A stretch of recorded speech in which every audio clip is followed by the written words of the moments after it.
He was the undisputed king of pop. Michael Jackson, voice behind the best-selling album of all time, a superstar, a musical genius, really, who set the stage for pop music, left a lasting imprint on generations of performers. But despite the late singer's unparalleled talent, Jackson's legacy was tarnished by addiction, his loneliness, the ultimate scandal. And now a revealing new book is shedding fresh light on his private struggles. So here's ABC's Nick Watt. There hasn't been anyone that famous in a single moment as he was, during Thriller time. I think that was probably the peak of celebrity for a human being. Randall Sullivan, the highly acclaimed journalist, has spent 3 years getting behind the mask of the most celebrated entertainer our world has ever known. It's a tale of family, fame, lost childhood, and startling accusations that you won't have heard before. The portrait of a prescription drug addict who could spend $250,000 on a shopping spree without thinking. The shopping, like the drugs, was a painkiller for him. Apparently, Michael Jackson would often call business partners and ask them to bring round bags of cash. In one case, there's a phone call where he's asking Mark for $7.5 million. For some reason, he put it was like a French fry bag or something, and gave it to Michael. And so that became an in-joke of, well, I want you to supersize this order. So he wanted to have money he actually got to put in his pocket. To him, that was real money. I mean, that's like a child. He was, yes. A man-child who couldn't leave fame or family behind. Michael was tired of being a song and dance man. He didn't want to perform on stage from the time, from the time of the History Tour, which was 1995, 1996.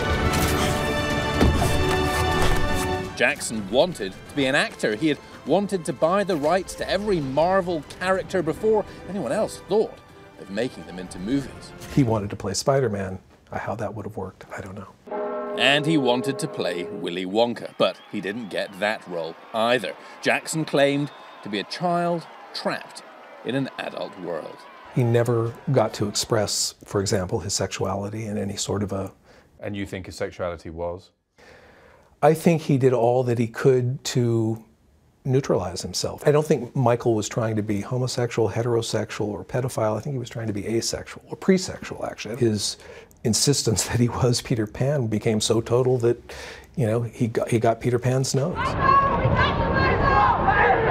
There were, of course, the accusations that Jackson's love of children was, in fact, sexual. There's no proof he molested anyone. He was cleared of the only accusation that ever made it to trial, but he admitted to sharing a bed with prepubescent kids. He shared a bed with dozens of children. Correct. Now, why did he want to share a bed? He wanted to be a child himself. He wanted to believe that he was another 12-year-old or 13-year-old. I mean, that was the goal. He saw himself. He wanted a sleepover. He wanted a sleepover. He felt he didn't get childhood. Because he was a star, perhaps too soon.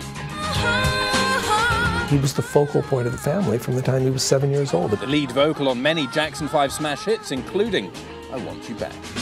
Oh, baby, give me one more chance.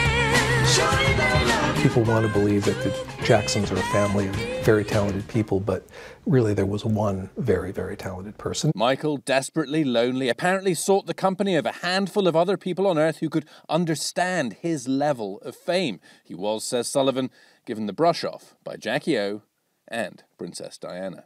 Diana didn't want to be his friend. No, she didn't. For lack of a better word, I think she was a little creeped out by him because of the intensity of his desire to be with her. In the book, Sullivan describes how various people, including Michael Jackson's wife, Lisa Marie Presley, were beguiled by the star's intelligence and charm. I developed a deep affection for Michael that I didn't see coming. It seems that you've fallen for the Michael Jackson spell as well. Well, I hope that what I fell for was what was good about him. I don't think I ever was blinded to the aspects of Michael's character that are not so attractive or that are questionable. The ultimate question is, did Michael Jackson ever molest a child? My conclusion is that I don't think he did. My answer is probably not. I wish I could say conclusively, no, he didn't.